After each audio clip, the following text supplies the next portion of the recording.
How to use hay to control weeds in a vegetable garden. You may want to use hay rather than straw as a weed-controlling mulch in a vegetable garden, since spoiled hay is often cheaper than straw. Hay can add its own weed seeds, though, and may make the problem worse, if you're not careful.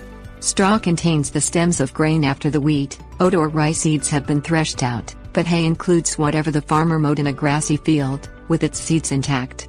If you take care to prevent new weed seeds from germinating, hay can be an inexpensive, effective way to smother weeds. Things you'll need: newspaper, knife or scissors. Ask if the hay is from the first or later cuttings before you purchase it. First cutting hay, mowed early in the year, may include spring grasses and weeds that went to seed. Later cuttings may have fewer seeds and contain more leaves and grass. Look for rectangular bales rather than large round bales, to make transportation and spreading easier. Examine the hay and select hay that appears to have the fewest seeds. To identify seeds, look for stems with lots of small branches like grass that's gone to seed in an unmowed yard. Purchase older hay that has spent time out in the rain and partially rotted. Spoiled hay is cheaper, since it's not healthy for livestock, but the exposure may have caused weed seeds to germinate and die already or may have rotted them so they won't germinate. Hoe or cultivate the garden to turn under any high weeds that are already growing, since new, small weeds die more quickly from being smothered with mulch, while older, established weeds may be able to break through. Spread 4 to 6 layers of newspaper on the soil before adding hay mulch to the garden, to prevent any seeds in the hay from reaching the ground.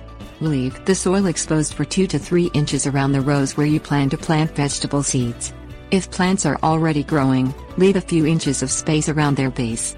We have found that the newspaper helps keep the seeds out of the soil, and it hasn't been a serious problem, Henry Homier writes in Notes from the Garden. Cut the strings holding together a rectangular bale of hay with a knife. Peel off a flake or square slab of hay about 6 inches thick. It will naturally separate from the bale. Lay it on top of the newspaper, making sure it doesn't cover the lower leaves of any vegetable plants that are already growing.